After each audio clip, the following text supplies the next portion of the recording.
Hello everyone, this is Suzanne at God Crochet and Chatter. Today is Wednesday, August 16th. We are going into Revelation chapter 4. We've been doing a verse-by-verse study. Sometimes we do a couple verses at once, depending on how lengthy some of these explanations are.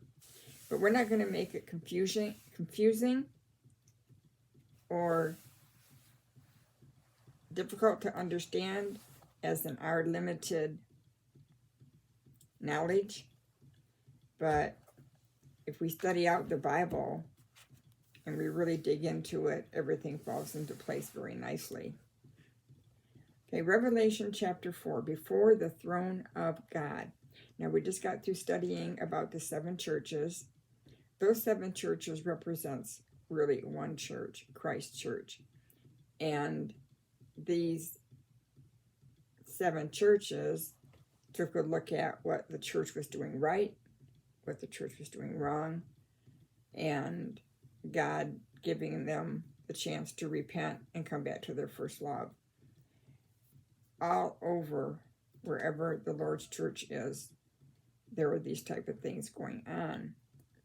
And if you saw your church described in one of the 7 churches, then you know there's some things to be fixed. And nowadays, with all the so-called churches, they're not the true church that Christ established. All right, let's get on to chapter 4. We're going to make this study as easy to understand as possible. And this study book by David Guzik, Revelation verse-by-verse commentary, it really breaks things down nicely and helps us understand a little bit more. So let's get started. Chapter 4 begins a heavenly perspective looking down on earth. The Bible has other important references to heaven. In passages such as Isaiah 6, 1-8, Ezekiel 1, and in passages describing the tabernacle, which symbolically describes heaven. In the description of heavenly things, John uses symbols. However, not everything is symbolic. As in the parables of Jesus, many of the details are merely descriptive, and they are not necessarily intended to carry a special significance of their own. Also, we should keep in mind the nature of symbolism. The symbol is always less than the reality. The reality of heaven is even greater than the description we have of it. It's even greater than the description we have of it. And Spurgeon made a quote, Charles Spurgeon, he's very well known. It is very little that we can know of what the future state, but we may be quite sure that we know as much as is good for us. It is very little we can know of the future state, but we may be quite sure that we know as much as is good for us. We ought to be as content with that which is not revealed as with that that is. If God wills us not to know, we ought to be satisfied not to know. Depend on it. He has told us all about heaven that is necessary to bring us there. And if he had revealed more, it would have served rather for the gratification of our curiosity than for the increase of our grace. From Revelation 4-19, we have a section mainly concerned with God's judgment upon the world preceding Jesus' earthly reign, the period known as the Messianic Woes or the Great Tribulation. God's judgments are announced by a 7-sealed scroll, 7 trumpets, 7 signs, 7 bowls that pour out God's wrath. Revelation 4 introduces us to the place judgment that comes from God's throne in heaven. All right. Verse 1. John enters heaven. John is called up into heaven.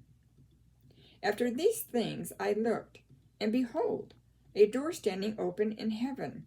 And the first voice which I heard was like a trumpet speaking with me, saying, Come up here, and I will show you great things which must take place after this. I would imagine it was a very commanding voice, probably a voice you'd want to follow. I know there were many actors. I believe Earl Jones, if you know that actor, he's a black gentleman, very well known, and he has a very commanding voice. And it's like you want to listen to what he has to say because he has such a commanding voice. After these things, Revelation chapters 2 and 3 spoke to the churches, and the 7 churches comprehended all churches. After Jesus was finished speaking to the churches, after these things, John experienced the vision of Revelation 4. And the first voice which I heard, the first voice that spoke to John in Revelation 1:10 spoke to him again here, the voice of Jesus. Jesus called John up to heaven through a door standing open in heaven. Wow. Like a trumpet, the voice spoke loud and clear to John. It was like the trumpet that gathered the congregation of Israel together or gathered an army for battle. Come up here, and I will show you things which must take place after this. John will be shown things that concern the future, which must take place after this, not John's present day. Some like to interpret what John saw up through Revelation 19 as fulfilled in what took place before John's day. Notably, in the Roman invasion and the destruction of Jerusalem, Jesus clearly told John that he would show him things which must take place after this. Some like to interpret what John saw up through Revelation 19 as fulfilled in history after John's day, but before our present day. But these events have yet to be fulfilled in any sort of literal sense. They can only be said to have been fulfilled by making them wildly symbolic. Therefore, we will regard what Jesus will show John in the following chapters of Revelation as belonging to the future and as preceding the coming reign of Jesus Christ on earth. Like a trumpet, come up here. Many see John's going up to heaven as a symbol of the rapture of the church. John was called up to heaven by a voice that sounds like a trumpet, just as the church will be described in Thessalonians 4:16 through 17. The pattern is significant. Jesus finished speaking to and dealing with the churches in Revelations chapter 2 and 3, and all churches are comprehended in the 7. Now, after dealing with the church, Jesus called John up to heaven, catching him away with a voice that sounded like a trumpet. All this happened before the great wrath that will be described beginning at Revelation 6. As that great judgment on the earth unfolded, John, a representative of the church, was in heaven looking down on earth. Significantly, the word church never occurs in the chapters describing the period of judgment on earth, nowhere in Revelation chapters 4 through 19. That's interesting. All right, we covered the first verse. I can't imagine what John felt at that moment. He sees a door standing open in heaven, and the first voice that he heard was like a trumpet speaking with him. Come up here, and I will show you things that must take place after this. So he's inviting him to see this vision. And, of course, John pins it down, writes it down, things that he saw, John's description of heaven and everything else. And it's just,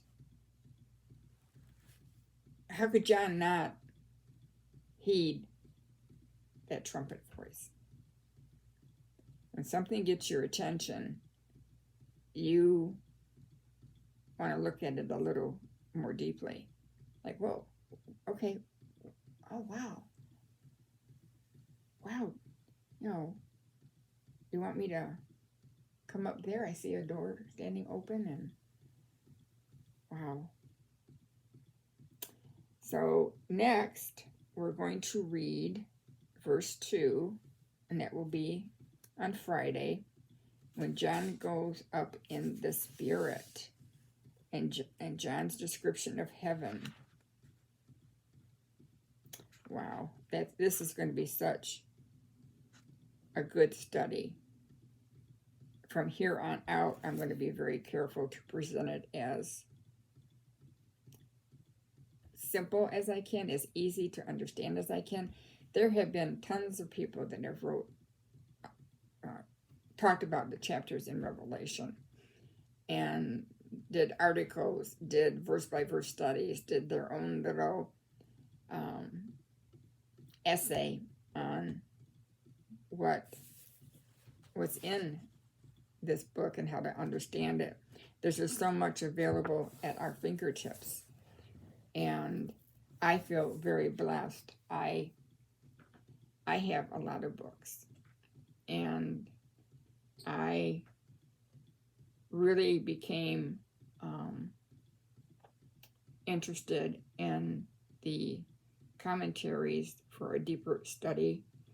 There's a lot of online commentaries. If you don't have books, you can't afford the books, get online and type in a commentary on Revelation. What does Revelation chapter 6 mean, or Acts chapter 4 mean? You'll find all kind of answers, and there's a lot of good links to go to. BibleStudy.org is one of them. There's another one called GotQuestions.org, and they are just so full of good understanding of what we're reading, and a lot of them give a little bit of history behind it, which is nice. It helps us fully understand more, what was going on, and getting into the feelings of these people that are written about in the Bible. David, Paul, Daniel, I'm sure they were confused at times. They didn't understand why the Lord might be doing this or doing that, but because they loved the Lord, they followed his commands. Sometimes they didn't, and it didn't go well with them. But you and I are ambassadors for Christ. And when you think about it, Jesus gave us the Great Commission to teach and preach, or, spread the word wherever we can, whenever we have an opportunity laid before us. So, yeah, this is going to be an awesome study. I hope you've enjoyed today's lesson. And we see John entering into heaven, and we're going to be further studying what's going to happen. All right. I have to take my husband Ron to an appointment today at 2:30. He's getting 31 Botox injections in his head for his migraines. My daughter had it done. She said it didn't work for her, but some people it works for. As you know, Ron suffers from migraines every day, and it just makes it tough to get through your day. But he manages, and we don't give up hope. And we just try to move past the pain and do what needs to be done. So anyway, I got the hat and scarf set done for my physical therapist. My last visit will be this Friday at physical therapy. I can pretty much do my exercises at home now, and now she said it's just a matter of healing. And the more it heals, the less the pain will be. Haven't gotten to that point yet, but I will. I got her hat and scarf set done. Now, she wears a lot of black, a lot of gray. So, here's the hat I made. I don't know if I showed this the other day or not. Here's the hat. So, put that on. Okay. There we go. I did the hat. Okay, here's the scarf. This is a drop stitch scarf. Let me see if I can do this right. Cross it over. Yay, I did it. Okay. Now, let me see. You can wear it like this, up around the neck for a nice scarf. Or you can put my hair back. Okay, here we go. All right, let me stand up. There we go. Oh. All right, go like this. Bring it up like this and down. And then if you want to, you can pull these. And you can wear it like this. Any way you want. And I tend to like it like this. There we go. So this is the hat and scarf that I made. I think it turned out really cute. It looked better on a plain background, of course. But I'm so excited to give it to her. And I really like the hat. It's more of a beanie type. It fits flat on the head. So yeah, I am really excited to be giving that to her on Friday. I got to find a gift bag. I know I have some around here. So yeah, there it is. Oh, come on now. Don't be fussy. There we go. Ta-da!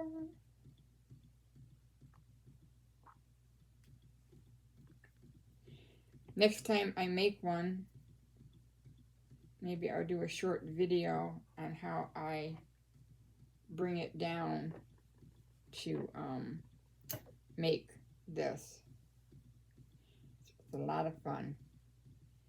So that's my set. I'm very happy with it. All right, Lord willing, I'll be back on tomorrow with another great devotional. And of course, I'll be back on Friday for our next study in Revelation chapter 4. You take care. God bless your day.